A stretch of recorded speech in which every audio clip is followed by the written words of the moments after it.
Ladies and gentlemen, welcome once again to the Packernet Podcast. I am your host and resident panelist, as always, Ryan Schlip.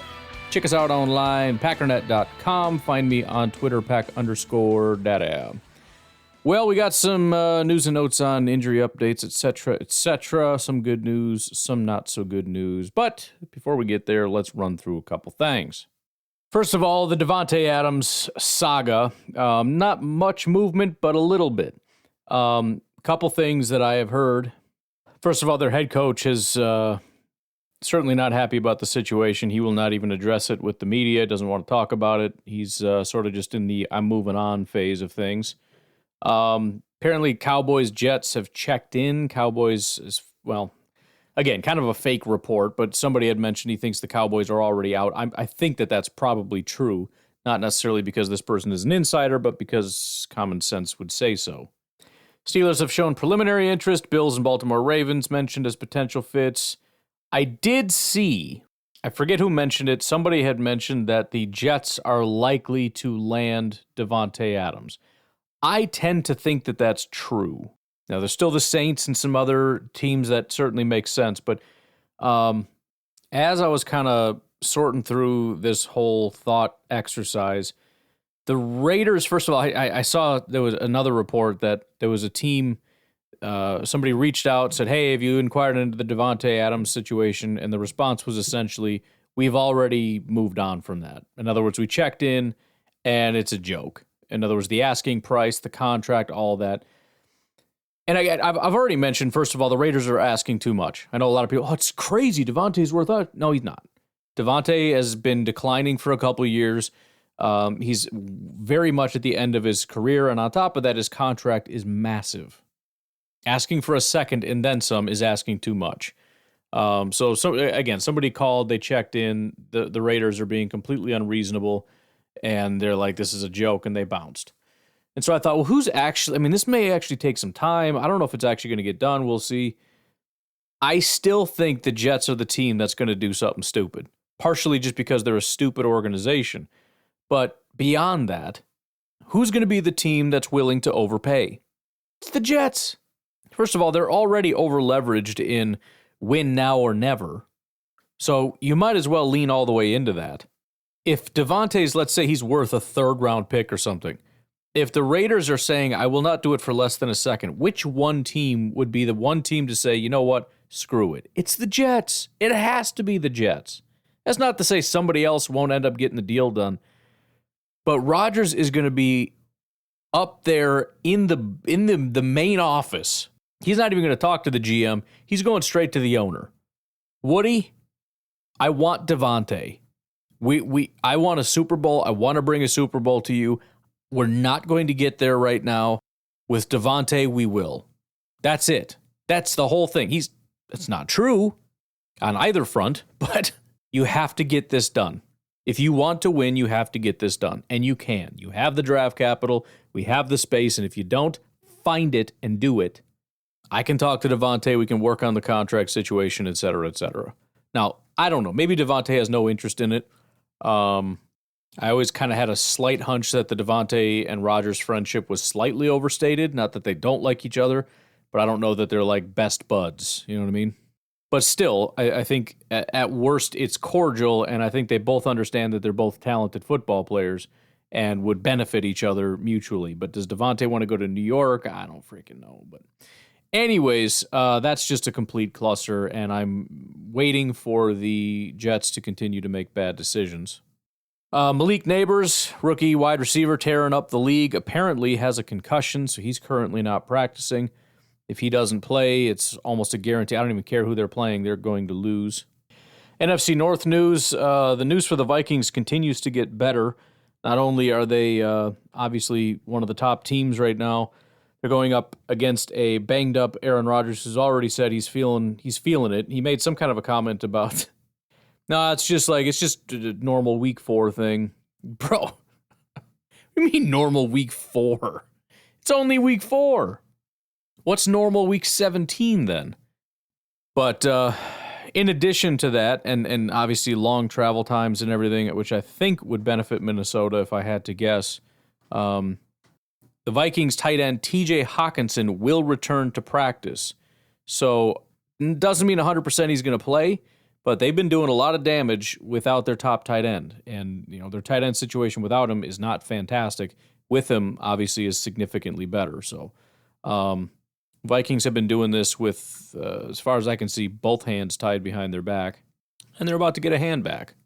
And then I haven't talked trash about the Bears in a little while, so I figured I'd start with this. Torrey Taylor was named the NFC Special Teams Player of the Week for the Bears. So, of course, on top of actually winning a game, so they feel good about themselves, boy, oh boy, greatest pick in the world, Torrey Taylor, because he's got a great leg and everything. First of all, he could be the number one punter in the NFL. He's not. He's far from it. And it still would be a stupid pick, evidenced by, look at who's at the top, J.K. Scott, and A.J. Cole, and Bryce Behringer, and Corey Bojorquez, and a lot of other guys. Granted, J.K. Scott was drafted in the 5th round by the Packers, and we should have kept him, but we didn't because we're stupid.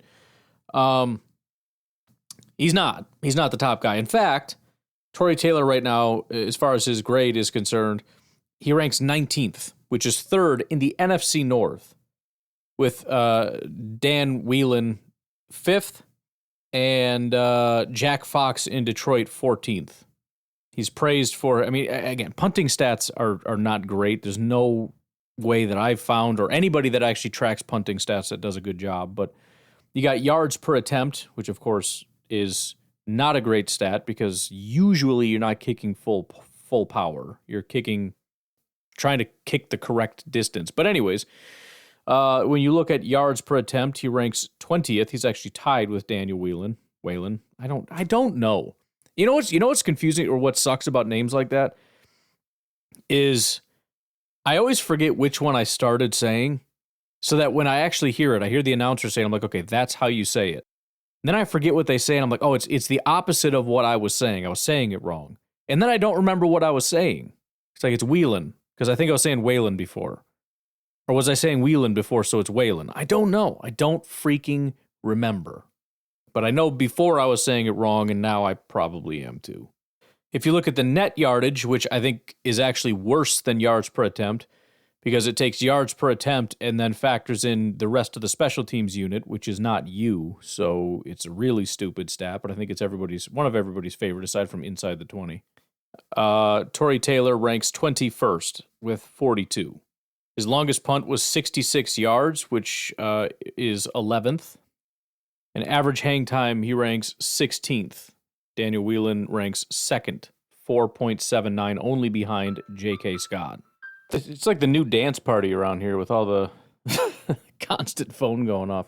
Also, your quarterback sucks. He still ranks like 29th, even though he had a halfway decent day. By the way, I'd give him a shout out, but I just closed it and I can't remember the name of it. But Boss, the Green Bay Packers YouTuber, One Bar from One Bar in Lupagus, who I've done some work with, and Dosa Dion, Detroit Lions guy, real good dude. They've got a NFC North roundtable with a couple other guys that I'm not super aware of. Anyways, they were talking, and the question came up, has anybody ever gone like 18-0 as far as attempts in completions or whatever? 18 attempts, 0 in completions. And I'll be honest, when he asked that question, I thought, that's the dumbest question I've ever heard. Like, of course somebody has thrown 18 passes or more and didn't have any incompletions. The answer is actually no.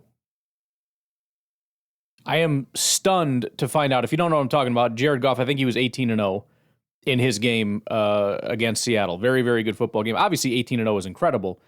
I am stunned to find out that since 1933, since the dawn of football, essentially, there has never been a quarterback to attempt 18 or more passes and have 0 incompletions, regular season, postseason, anything.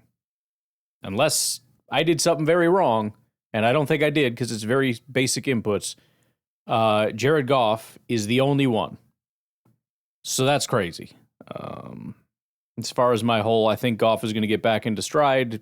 We're getting there. It's just freaking, of course. All right. So on the positive front, Carrington Valentine and Jordan Morgan were back to practice. That's I tend to think pretty big news. I'm still of the mind that Jordan Morgan can be a good football player for us. Obviously, I don't know that. Maybe he's more of a Marshawn Lloyd pick where it's like just let it go. Maybe next year, I don't know, but I'm not letting go of that. Jordan Morgan, first round pick. We need some help on the interior. I feel like he can provide that, but I guess who knows. But beyond that, obviously, Carrington Valentine, not to just completely dismiss, Stokes or whatever, but I feel like they've been kind of alternating quite a bit. And if I had to guess, I would say Valentine probably has a slight edge right now. I do think that Stokes is maybe undervalued and Carrington is overvalued. Maybe not Stokes, but definitely Carrington.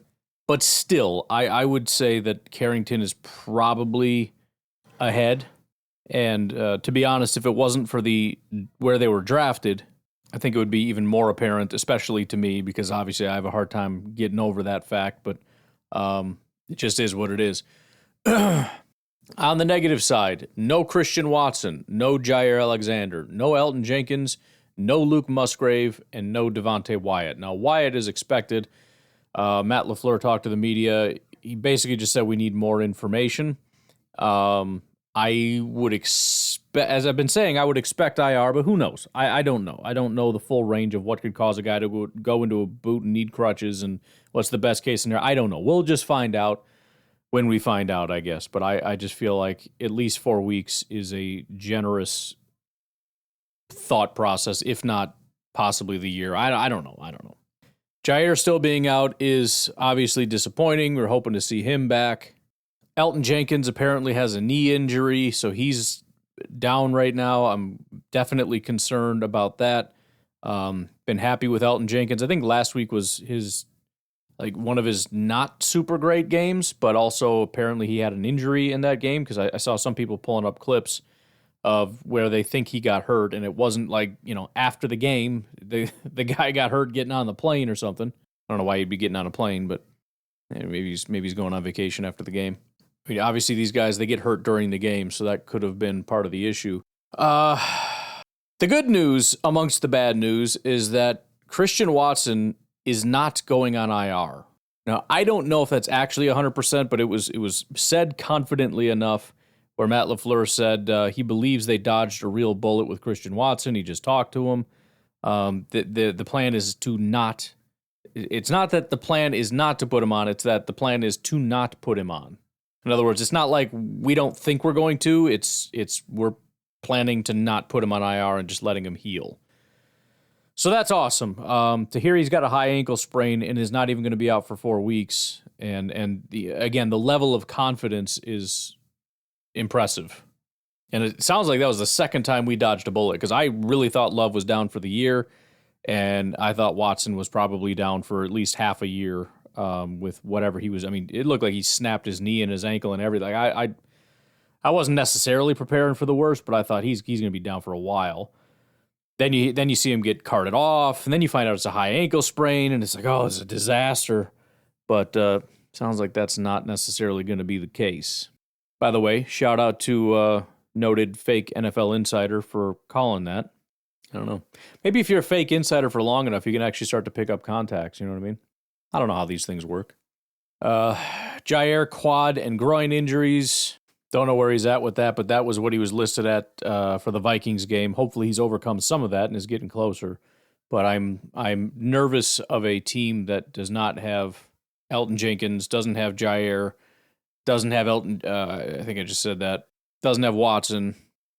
Doesn't have our one good pass rusher on the defensive line, Devonte Wyatt. But as of right now, I mean, there's nothing. They haven't even put anything on the official injury report, which is stupid. So all I have is what Matt LaFleur said verbally, but I don't really know what the official designations are going to be. I think the thing that annoyed me the most was to hear that, and I mentioned this on Packernet After Dark, Jordan Love was limited. Again, I was under the impression, because they explicitly said it, they're not going to bring him back unless he's 100%. If you're not able to practice, but for a limited fashion, you're not 100%. So it's just more evidence that he wasn't really ready. Now, we can take that as a positive and say, hey, I mean, if he's playing like that on a bad knee, I mean, whatever. It also makes me a little bit nervous that maybe, although he was feeling good on Sunday prior to the game, maybe there's a little bit of soreness, a little bit of tenderness, and so they decided because he's going backwards, which is the biggest fear, that he needs to be limited. Either way, I'm not happy with how this was handled. I'm really not. I understand, like in playoff situations and things like that, certain guys might need to just gut it out. You know what I mean? If we get the okay from the coaching staff about Jordan Love and it's, NFC Championship game against the 49ers, you might just have to gut it out, man. Week 4? I don't know about all that. I don't know about all that, Chief. But we'll continue to keep an eye on that, see how that goes. In addition, though, there was also some news that Jonathan Ford would be returning from IR. Kind of forgot about the guy, to be completely honest. He was playing pretty decently in the offseason to where it was, I always thought of Ford as, and it's really not just the 7th round thing, but I don't know. He's a big dude that can't really move, It's like, yeah, it's cool and all. I don't know. But he was having a good offseason and unfortunately ended up getting injured and was put on IR and is returning. Now, he was, Matt LaFleur was asked about it, and technically the designation is designated for return. So he's going to be able to come back. He's going to be able to practice, and there's essentially a window where he's going to have to be activated. So it's a cool little thing where the NFL, I believe, just gives you a free slot. It's sort of a designated to return slot. It doesn't count against the 53-man roster.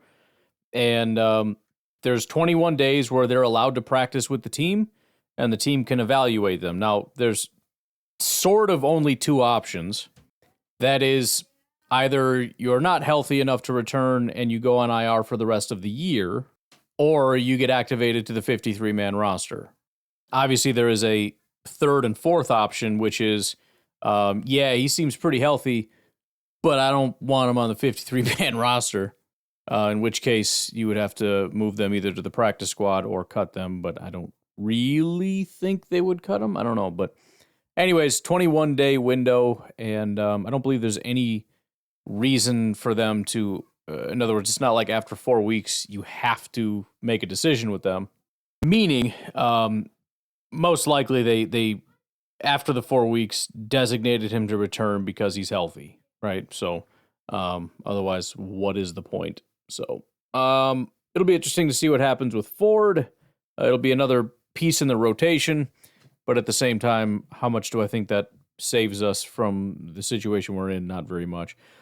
I do want to talk about that a little bit, and we'll do that on the other side of the break. I took a look at our pass rushers and was just kind of shocked at how not good it is. So we'll get to that in a moment. We'll take a break. We'll be right back.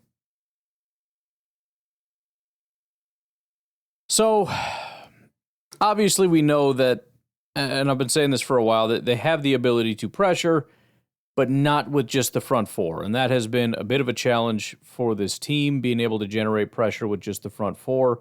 That certainly didn't get any better against the Minnesota Vikings. In fact, I think it got quite a bit worse.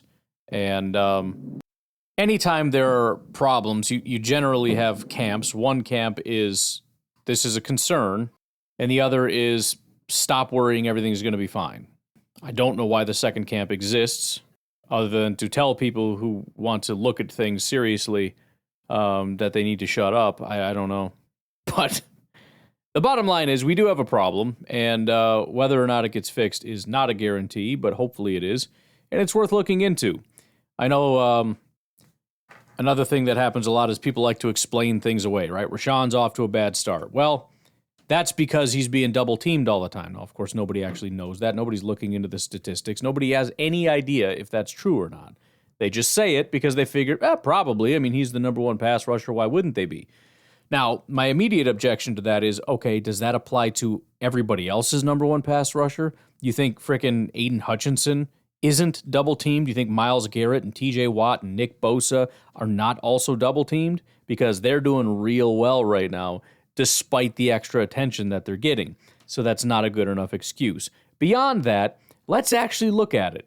because although we do have people on social media that I've seen who will post screenshots of, Rashawn Gary getting like triple teamed on one play where he came to the inside. I think the offensive linemen were just like, there was 3 there with no other assignments. So they're like, let's just get Rashawn, I guess.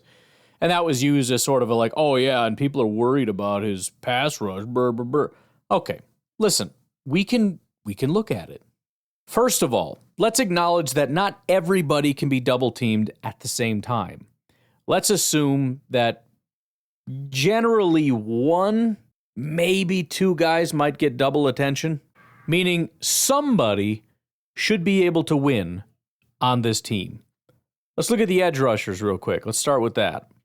Win percentage, and this is just, in all situations. For reference, Aiden Hutchinson is number 1. He is winning 35.4% of the time, which is weird.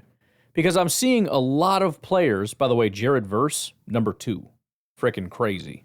But it's weird that it's a lot of the top guys, because I was under the impression that if you were one of the top guys, that you get double teamed, which means you're never able to get pressure. So it should be like a bunch of like number 2s up here. You know what I mean? Bro, Chop Robinson is number 11. Are you kidding me? Come on, dog. I like that guy so much. But it's just kind of a thing that I noticed that seems odd, that it's all the top guys that get double teamed who are also winning the most. But let's see. Let's go through this. So the top 10, we've got Aiden Hutchinson, Jared Verse, Myles Garrett, Yaya Diaby. Is that a rookie too? It was last year. There's a lot of young guys, man. Carl Granderson, Micah Parsons, Odafe Owe, Keon White, Nick Herbig, and Josh Uche. Okay, so no Packers quite yet. Chop Robinson, Josh Hines-Allen, Daniil Hunter, Trey Henderson, Greg Rousseau, Joey Bosa, Josh Sweat, DeMarcus Walker, Laitu Latu, another rookie, Nick Bosa, Von Miller. I'm not, let's see, where are the Packers here? So they're at like 15%. Let's see, Byron Young is at 50. He's at 12%. Still no Packers, though. There we go. The highest win percentage. Now, just to keep this in perspective, generally, win percentage is higher than your pressure percentage because you generally have to win in order to get a pressure. It's kind of like pressures compared to sacks, right? Anyways, sack is a kind of pressure, and there's also other kinds of pressures. I like edge rushers to have at least 10%. If you're less than that, you kind of suck. 10% is whatever. This is just pressures now. 12% is pretty good. That's kind of like what Kenny Clark had been for most of his career. It's fine. Rashawn Gary at his best when he had that great year, he was at, I think, over 18% pressure rate, so probably 20-30% win rate, something like that. Our number 1 edge rusher is Preston Smith. His win rate is 7.9%. He has 6 pressures on 97 attempts. That's 6%. I've never seen a Packers edge rusher this bad, I don't think ever. Maybe like that year after Nick Perry got paid, he was down at like 5-6%. That's unbelievably bad. Our next best pass rusher is Lucas Van Ness. He's winning 7% of the time. 7%. He ranks 86th. He has 4 pressures on 59 attempts. He is at 6.7% pressure rate. Again, I don't think I've ever seen something so bad before. Let's continue. Kingsley Enagbare is our next best pass rusher. He is winning, that is, beating the man across from him 4.6% of the time. He has 5 pressures on, 66 attempts. 5 divided by 66. He's at 7.5, which is great compared to the other guys. It's historically bad for Packers players. But wait. Then we find Rashawn Gary. Rashawn freaking Gary. He is ranked 107. That, by the way, is out of 111. He is the 4th lowest win percentage. He is winning, beating the man across from him 3% of the time. 3%. That is to say, in a normal game, he maybe beats the guy across from him, maybe once. Maybe. He has the lowest pressure rate on the team, as far as the edge rushers are concerned. One of the lowest I have ever seen from any Packers pass rusher ever. He has 6 pressures on 103 attempts. That is 5.8%. That is nose tackle bad. That's like crappy nose tackle bad. So let's just assume that sometimes some guys catch a double team. First of all, if Rashawn is double teamed every single time, I still expect better than 5.8%.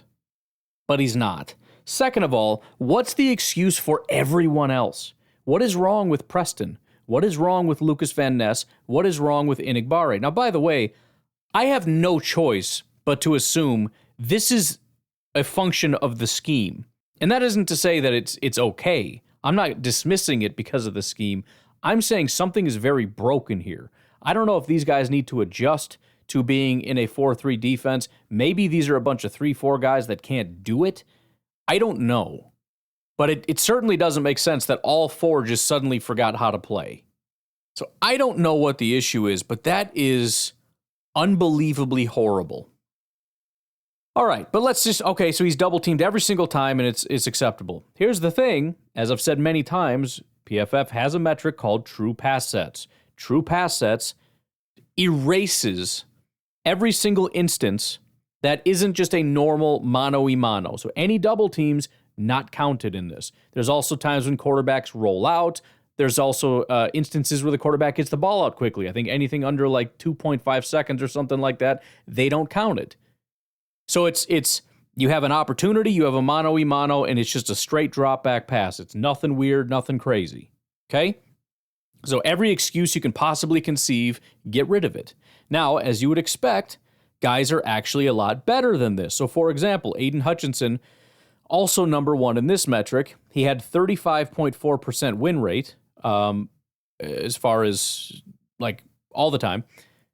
In true pass sets, he's at 45.5. So if he has just a normal one-on-one situation, it's about 50-50 that he's going to whoop the guy across from him, okay? A lot of similar characters here. Yaya Diaby, Myles Garrett, Jared Verse, Trey Hendrickson, diddly, all the way down the line. Let's find us some Green Bay Packers.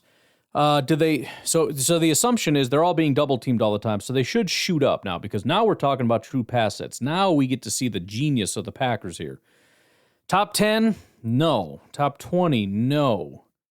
Top 30? Nope, afraid not. So nobody in the top 32, so we don't have a single, like, number 1 pass rusher. Okay.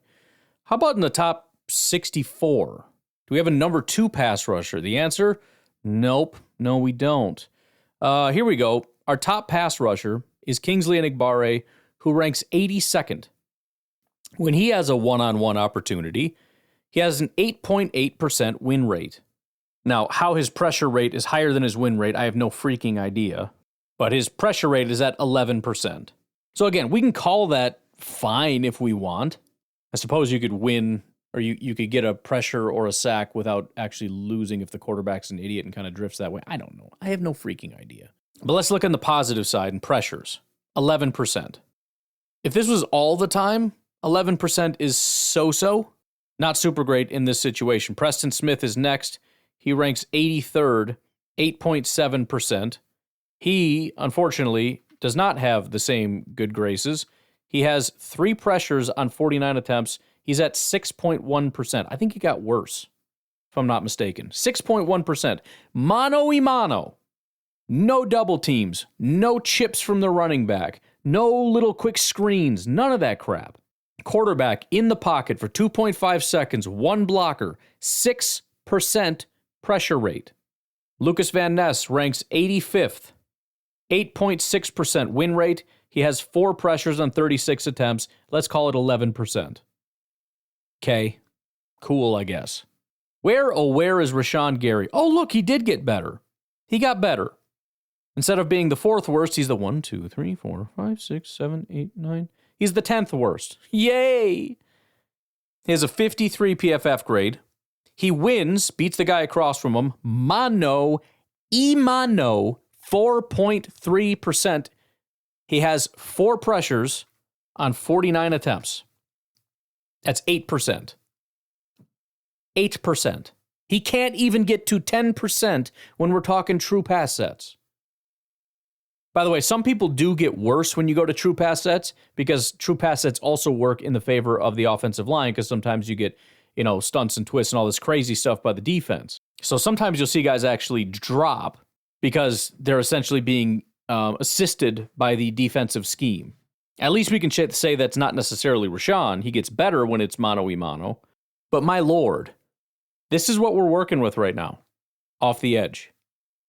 Rashawn Gary, in 4 games, has 2 games with 0 pressures. He's getting he's able to generate a pressure in just 50% of games. And in the 2 games that he did, he had 3 pressures each. So it's like, well, at least it's multiple. Yeah, but that's on 31 and 26 pressures. So he's right at 10%. So he gets right to 10% 50% of the time. I don't know if you're a math genius like me, but if you get to 10% 50% of the time, that ain't great. Get out your calculators, folks. What is 50% of 10%? Might need one of those TI-83s or something, do some graphing.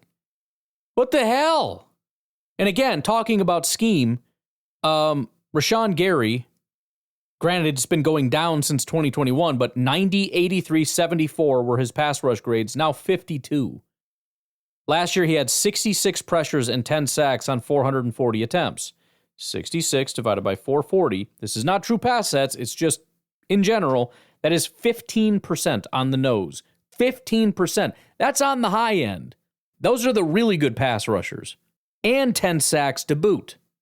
Right now, the dude's sitting at 5%. Sitting down there with the nose tackles. What are we doing? Let's take a break. We'll come back. I want to look at the defensive linemen, see if we have anything to get excited about there. Hint, we don't. It's maybe not as dire, but it sucks just as much. We'll take a break. We'll be right back. So again, maybe I just drastically misunderstood how this scheme operates. I was under the impression that because, Hafley and the players said it, as well as everybody that understands how the scheme works, that it was a penetrating defense in which guys like Rashawn would be able to get after the quarterback and be less concerned with all the other things that go along with, what he was doing before. Defensive tackles. So, again, we'll start off with non-true pass sets. Top dude right now is Zach Allen out of Denver. Now, defensive tackles, not going to be as proficient as pass rushers, but there's still some good ones. He has, a win rate. Oh, I'm sorry. Let's go to win rate instead. Keanu Benton out of Pittsburgh is number 1, 18.8%. And then you got Chris Jones, Calais Campbell, Cam Hayward, Malik Collins. A lot of the guys that we've kind of seen at the top. Maybe not Keanu Benton. By the way, great job by him. Another second-year player. A lot of young guys. Second-year player out of Wisconsin who was a second-round guy. Number 1 in win rate right now. Up there with taking the spot from Chris Jones, who has held the top spot for years, at least as long as Aaron Donald hasn't been the guy. But all right, let's start off with the overall win rate here. So 18.8% is the top spot. It drops off pretty rapidly down to about 13%, where it holds all the way down to the top 20s. There are no Packers in the top 20s. 12%, 11%, still no Packers. 10%, still no Packers. You got to go all the way down to 45th overall, and it's Carl Brooks. Carl Brooks is at 9.2% win rate. His pressure rate is 5 out of 67. Unfortunately, that is also 7%. Way better than what we're getting from our edge rushers. But 7% is terrible. Usually, I'd be looking at this team and all the pressures, because, for years, everybody's at 10% or more. It's easy. Kenny's at 10%. Wyatt's at 12%. Every edge rusher we have is at 10, 11, 12%. Everybody. And if a guy like Brooks had 7%, I'd be sitting here thinking, I don't know, it ain't really working. He's our top guy right now. At 49, Devonte Wyatt, 8.9% win rate. Now, he does have, probably the only one on the team, an above 10% pressure rate. He has 9 of 82. That puts him right at 11%. Now, that's nothing unbelievable, But again, that's kind of what Kenny had been for years. Mike Daniels was like a 12, 13% guy. 50th best is TJ Slayton, 8.7% win rate. He has exactly 5 pressures on 50 attempts. He's at 10%. You have to go all the way down to 64th, where Kenny Clark has a 7% win rate, and he has 9 pressures on 107 attempts. That is 8.4%. That's terrible. You know what's even worse than that? You want a little insult to injury? You know who he's tied with at 7% win rate? Montravius Adams.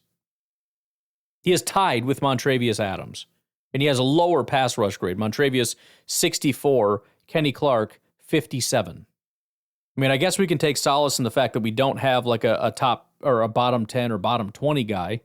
Our lowest player is Kenny Clark, who's 64th, but that's kind of awful. All right, but how about those double teams, folks, huh? Double teams, right? Well, top in true pass sets is Byron Murphy, believe it or not, 29%, followed by Dexter Lawrence. Are those two Clemson guys? Was Byron Murphy Clemson? I don't know why I care that much. No, he's Texas. Never mind. Oh, I was thinking of somebody else. That's a rookie first-round pick by that Byron Murphy. I was thinking of the other Murphy. Oh, dang. A lot of young guys, man. It's a young man's game. Anyways, let's see. Top 10, no. Top 20, no. Top 32, no. Top 64, yes. TJ Slayton, 11.1%. He has 2 pressures on 19 attempts.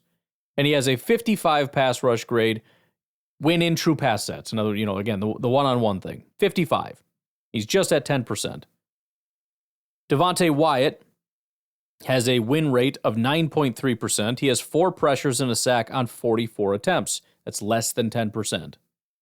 Kenny Clark, 8.7%. He does have, 6, is it 49 or 50? There's 2 numbers. Okay. He has 6 pressures on 49 attempts. That is 12%. So there you go. Mano-a-mano, Kenny Clark is almost a halfway decent pass rusher. Again, this is 12% should be overall, not true pass, but whatever. I'll take it. Still has a 56 pass rush grade, and again, 8.7% win rate. That's not good. A lot of this might have to do with the quarterback just holding onto the ball too long. Because, I mean, again, it can be a true pass set, meaning it's not anything crazy. And it's not it is a pressure because you generated a pressure in that situation, but why didn't you generate a win? Because you didn't beat your guy because you got to the quarterback after 5 seconds. That's why I'm leaning into win rate more so than the pressure rate, because I think it's a little bit more indicative of how good of a job you're doing. Production's great, but sometimes it's because of the coverage and not so much your acute acumen as a pass rusher. 77th, we have Carl Brooks with a 7.9% win rate. He has 3 pressures on 40 attempts, 50 pass rush grade. Let's do something here. If we look at all the edge rushers and all the defensive tackles, the only good grade is Kingsley Enagbare in true pass sets. He has a 77 grade. That's it. If we look at the pass rush grades, Kingsley's the highest at a 65. This is not true pass sets. 65. Then Slayton, 59. Lucas Van Ness, 59. Wyatt, 59. Preston, 58. Kenny, 57. Carl Brooks with a 55. Rashawn Gary is the lowest at a 52. True pass sets, pass rush grade, 77 for Kingsley, 63 for Lucas Van Ness, 61 for Wyatt, 60 for Preston, 56 for Kenny, 55 for Slayton, 54 for Gary, and 50 for Carl Brooks. Well, I don't care about the grades. The reason I use the grades is because I can tell you a percentage, and it doesn't mean much. I tell you the percentage when compared to the rest of the league, because then you can quantify how garbage it is. But again, win rate, the highest win rate of anybody on our team in just a down-to-down situation is Carl Brooks, 9.2%. We don't have a single person on our defensive line that is at 10%, of the starters anyways. Not one. It's 9 for Wyatt, 9-ish for Slayton, 8 for Preston, 7 for Lucas Van Ness, 7 for Kenny Clark, 4.6 for Enigbare, 3 for Rashawn Gary. Rashawn is not just off to a slow start. He is playing like the worst edge rusher, the worst pass rusher in the entire NFL. I don't know what the issue is, but there is, I don't think, anything more important for Jeff Hafley than to figure out what the heck is going on with the defensive line. Because it's just broken right now. All of it is broken. And anybody that's like, well, yeah, Rashawn was always overrated, you're completely missing it. Everybody is broken. Brooks was good last year. He sucks. Wyatt was great last year as a pass rusher. He sucks. Preston was always a good pass rusher. I mean, I never really called him that because I was spoiled and I'd see it 10, 11, 12%. I'm like, yeah, he's okay. Dude was good. He's broken. Lucas Van Ness is broken. Kenny is broken. Kingsley is broken. Rashawn is broken. Every single one of these guys is broke. They're less than half as good as they have been their entire careers in Green Bay. This is not a player issue. This is something is very wrong with the scheme issue. And as far as like, well, it's a 4-3 instead of a 3-4, so there's not 5 guys rushing or whatever. First of all, again, they're in their base a lot as a 3-4, so they did do a lot of 4-man rushes in the past. Never was this big of an issue. And we do bring 5 guys relatively often anyways. So not that much has really changed other than, guys with their hand in the dirt. But even that, they did that a lot in the old scheme when they were in their dime defense. They were in a 3-point stance. Also, that doesn't tell me why the defensive tackles are having such a hard time. I would love to have an answer on what the heck is going on. I really would love to have an answer. But I have no earthly idea what the heck is going on. There's no bigger red flag anywhere on this entire team than this. Well, Stokes doesn't look that good. Well, freaking whatever. Stokes looks like he's always looked. That sucks. I thought maybe he might be good. Doesn't turn out like it doesn't seem like it's going to be that way. Whatever. Oh, Keyshawn's struggling. Whatever. Okay, fine. He's never been a premier corner. I don't know what you want from me. Quay Walker's not looking good. Quay Walker's never looked good. Fingers crossed for Edgerrin. This is it for a defense, man. And maybe it is the coverage. I don't know. Maybe that's the issue. Again, it's a lot of pass rush just comes down to how much time somebody's holding a football. Doesn't feel like it, but maybe the ball's just coming out way too fast now. Maybe the coverage is that terrible that these guys just can't get an opportunity. But I feel like that would be reflected a little bit more in the grades. If it was a matter of the ball coming out too quickly, they wouldn't get docked for it. Again, they're tracking all of these things. Time to pressure, time to this. What is happening? I don't have an answer. I don't know if anybody does. Is anybody addressing this? Is anybody talking about this? Has anybody asked Hafley or LaFleur about this? If any of the tape watchers gotten in and been like, I've noticed this is different and I think it's causing some problems. I'm not talking about for this player. I don't give a crap about an individual player. It's everybody.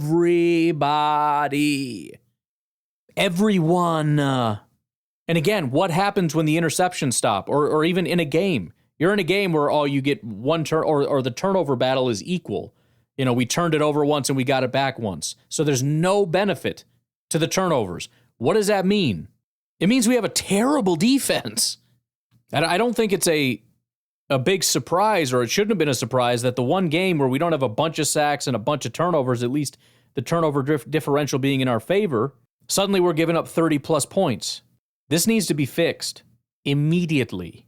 I don't give a crap about the run defense. I don't care about, is it going to be Valentine or is it going to be Stokes? These are all beyond minor to me. What is happening? The only 2 guys with positive pass rush grades on our team are Keyshawn Nixon and Edgerrin Cooper. Edgerrin Cooper doesn't play, and Keyshawn Nixon they've combined rushed the passer 9 times. That's not a sustainable strategy. You can add, again, Kingsley and maybe Xavier McKinney if you look at true pass sets. But again, Xavier McKinney's done it twice. And whoop-de-doo for Kingsley, I guess. Anyways, I was surprised. I don't remember what it was that I was looking into that. I think it was like during one of the calls. I was just kind of poking around, and I couldn't believe what I was seeing. I didn't know it was that bad. I didn't. I knew, like I've been saying, our front four isn't getting home a ton, but we can generate pressure when we bring extra guys. it's a little bit of a problem, but we got to figure it out. I had no idea how terrible our starting defensive linemen were at generating pressures. So that is something that needs to be tracked. I'm really hopeful that we're going to start to see some things turn around. Just give me, one guy at a time or whatever we got to do to get this thing going. I don't know. But we cannot have a functioning defense without a pass rush. I mean, you just can't. And I mean, like, rushing, let's say 4 or 5, you need to be able to get home. Pass rushers have to win one-on-ones. And when you go up against a team like Minnesota, who has some terrible interior guys, and we can't generate pressure on the interior, that is red flags galore. Anyways, we do have a Thursday game. Tampa Bay, Atlanta, 3-1 Tampa Bay, 2-2 Atlanta. So these are two NFC teams. We're all jockeying for position. I suppose the best would be for both of them go to 3-2. Although burying a team like Atlanta down to 2-3 might give us a chance to kind of leapfrog them. However you want to handle that, I don't know. But at least one of these NFC teams has got to take an L, so I guess we'll call that a win. But yeah, I don't know. It's hard to just transition off of it because it is what it is. But again, we'll just stick it in our back pocket. We'll know for a fact that the team sees it and probably has a pretty good understanding of why it's happening and is going to keep working on it. I suppose my biggest fear, although it feels impossible, is the idea that we just don't have the right guys for this defense, and if we're going to keep Hafley, we're going to have to replace these guys. I can't even fathom that that's the case, and especially since Rashawn and Lucas Van Ness are very adept at being 4-3 defensive ends. So I refuse to believe that. But whatever. I don't know. We'll see how it goes. I'm going to leave it at that. You guys have a good rest of your day. I will talk to you tomorrow, whatever. Have a good one. Bye-bye.